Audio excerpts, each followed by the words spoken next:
पवनराजे निंबाळकर हत्याकांडामध्ये 20 वर्षापासून हा खटला सीबीआय कोर्टात सुरू होता आणि या हत्याकांडामध्ये पवनराजे निंबाळकर आणि त्यांच्यासोबत एक सहकारी अशा 2 लोकांची हत्या झाली होती आणि खूपच हा गंभीर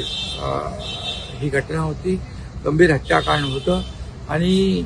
20 वर्षापासून ही केस सुरू होती आणि त्यांच्या परिवारांना देखील आणि आम्हाला देखील सर्वांना एक असा विश्वास होता की या खटल्यामध्ये, या खून खटल्यामध्ये आरोपींना सजा होईल, परंतु दुर्दैवाने हे सर्व आरोपी निर्दोष सोडण्याचा निर्णय कोर्टाने घेतलाय। मी स्वतः आणि मुख्यमंत्री देवेंद्रजी फडणवीसजी यांनी केंद्रीय गृहमंत्री अमित भाई शाह यांच्या कानावर ही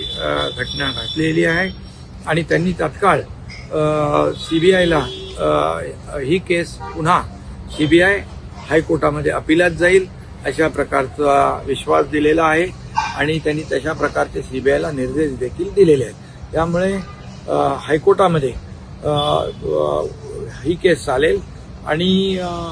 खऱ्या अर्थाने या लोकांना न्याय मिळेल। अमित शहाकडे का बोललं का असं? अमित भाईंची गृहमंत्री महोदय अमित भाई शाह यांच्याशी आम्ही दोघंही बोललो, मी बोललो, मुख्यमंत्री देवेंद्र फडणवीसजी बोलले आणि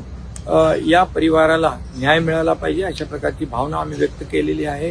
कारण हा फार गंभीर हत्याकांड, हा गाजलेला हत्याकांड आणि ही केस सीबीआय कोर्टात सुरू होती, परंतु दुर्दैवाने निकाल जो आहे, निकालामध्ये या आरोपींना सजा लागेल अशा प्रकारची खात्री सगळ्यांना होती, पण दुर्दैवाने निकालामध्ये कोर्टाने त्यांना निर्दोष सोडलेले आहे आणि त्याच्या विरोधामध्ये सीबीआय हायकोर्टामध्ये अपील करते आहे।